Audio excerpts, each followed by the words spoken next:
Évangile de Jean, chapitre 4. Le Seigneur sut que les pharisiens avaient appris qu'il faisait et baptisait plus de disciples que Jean. Toutefois, Jésus ne baptisait pas lui-même, mais c'étaient ses disciples. Alors il quitta la Judée et retourna en Galilée. Comme il fallait qu'il passât par la Samarie, il arriva dans une ville de Samarie nommée Sichar, près du champ que Jacob avait donné à Joseph, son fils. Là se trouvait le puits de Jacob.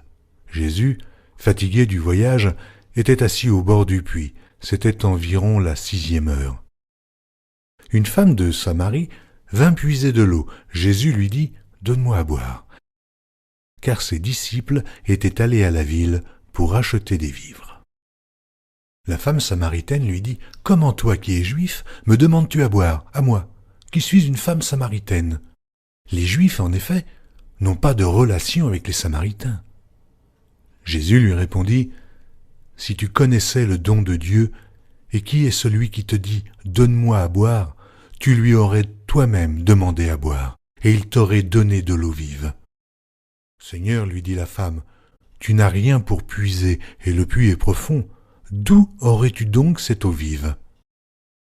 Es-tu plus grand que notre père Jacob, qui nous a donné ce puits, et qui en a bu lui-même, ainsi que ses fils et ses troupeaux ?» Jésus lui répondit, « Quiconque boit de cette eau aura encore soif. Mais celui qui boira de l'eau que je lui donnerai n'aura jamais soif.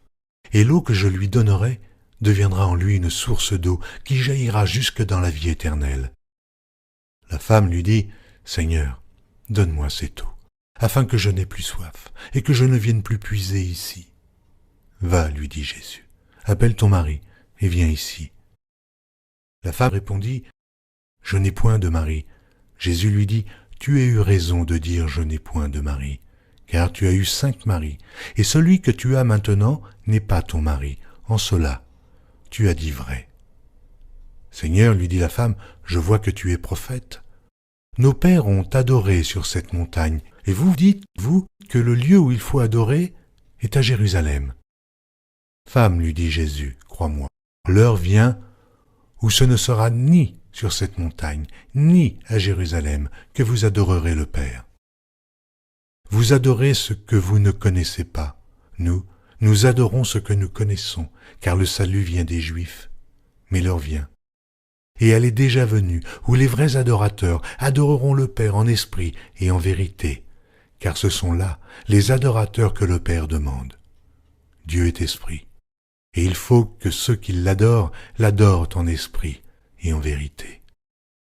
La femme lui dit, « Je sais que le Messie doit venir, celui qu'on appelle Christ. Quand il sera venu, il nous annoncera toutes choses. » Jésus lui dit, « Je le suis, moi qui te parle. » Là-dessus arrivèrent ses disciples qui furent étonnés de ce qu'il parlait avec une femme. Toutefois, aucun ne dit « Que demandes-tu » ou « De quoi parles-tu avec elle ?» Alors la femme, ayant laissé sa cruche, s'en alla dans la ville et dit aux gens « Venez voir un homme qui m'a dit tout ce que j'ai fait. Ne serait-ce point le Christ ?» Ils sortirent de la ville et ils vinrent vers lui. Pendant ce temps, les disciples le pressaient de manger, disant « Rabbi, mange !» Mais il leur dit « J'ai à manger une nourriture que vous ne connaissez pas. » Les disciples se disaient donc les uns aux autres « Quelqu'un lui aurait-il apporté à manger ?» Jésus leur dit « Ma nourriture est de faire la volonté de celui qui m'a envoyé et d'accomplir son œuvre. Ne dites-vous pas qu'il y a encore 4 mois jusqu'à la moisson ? Voici, je vous le dis, levez les yeux et regardez les champs qui déjà blanchissent pour la moisson. Celui qui moissonne reçoit un salaire et amasse des fruits pour la vie éternelle, afin que celui qui sème et celui qui moissonne se réjouissent ensemble. Car en ceci, ce qu'on dit est vrai.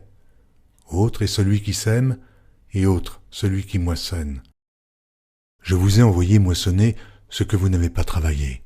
D'autres ont travaillé, et vous êtes entrés dans leur travail. » Plusieurs Samaritains de cette ville crurent en Jésus à cause de cette déclaration formelle de la femme. « Il m'a dit tout ce que j'ai fait. » Aussi, quand les Samaritains vinrent le trouver, ils le prièrent de rester auprès d'eux. et il resta là 2 jours. Un beaucoup plus grand nombre crurent à cause de sa parole. Et il disait à la femme, « Ce n'est plus à cause de ce que tu as dit que nous croyons, car nous l'avons entendu nous-mêmes, et nous savons qu'il est vraiment le Sauveur du monde. » Après ces 2 jours, Jésus partit de là pour se rendre en Galilée, car il avait déclaré lui-même qu'un prophète n'est pas honoré dans sa propre patrie. Lorsqu'il arriva en Galilée, il fut bien reçu des Galiléens, qui avaient vu tout ce qu'il avait fait à Jérusalem pendant la fête, car eux aussi étaient allés à la fête. Il retourna donc à Cana, en Galilée, où il avait changé l'eau en vin. Il y avait là à Capernaum un officier du roi dont le fils était malade. Ayant appris que Jésus était venu de Judée en Galilée, il alla vers lui et le pria de descendre et de guérir son fils, qui était près de mourir. Jésus lui dit, « Si vous ne voyez des miracles et des prodiges, vous ne croyez point. » L'officier du roi lui dit, « Seigneur, descends avant que mon enfant meure. » « Va, lui dit Jésus, ton fils vit. » Et cet homme crut à la parole que Jésus lui avait dite, et il s'en alla. Comme déjà il descendait, ses serviteurs venant à sa rencontre lui apportèrent cette nouvelle, « Ton enfant vit. » Il leur demanda à quelle heure il s'était trouvé mieux, et ils lui dirent, « Hier, à la 7e heure, la fièvre l'a quitté. » Le père reconnut que c'était à cette heure-là que Jésus lui avait dit, « Ton fils vit. » Et il crut, lui et toute sa maison. Jésus fit encore ce second miracle lorsqu'il fut venu de Judée en Galilée.